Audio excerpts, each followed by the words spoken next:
Farmers producer company limited ইয়াত মই managing director হিচাপে কাম কৰি আছোঁ আৰু 995গৰাকী কৃষক ইয়াতে জড়িত হৈ আছে। মই দীপ্তি বৰ্মন।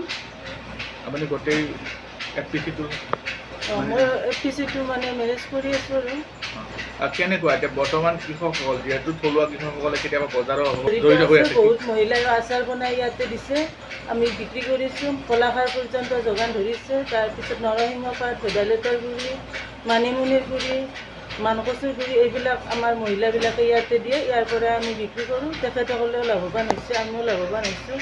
আৰু লগতে আমাৰ এতিয়া মাষ্টাৰ্ড মিল বহাইছে আৰু উৎপাদিত সামগ্ৰী আমাৰ বহুত আছে। আটা আছে, বেচন আছে, তাৰপিছত মাইজৰ গুড়ি আছে, হালধিৰ গুড়ি, তাৰপিছত কলাখাৰ আচাৰ আছে। গোটেইবিলাক থলুৱা কৃষকে উৎপাদন কৰা। তেওঁলোকে এটা ভাল তাৰ ভাল মূল্য লাভ কৰিছে তেওঁলোকে। নলবাৰী জিলাৰ মধুপুৰ ব্লকৰ আণ্ডাৰত মানে আমাৰ এইটো এফপিচিটো আছে। আৰু 995গৰাকী কৃষক ইয়াতে আছে। 26টা FIG গ্ৰুপ আছে।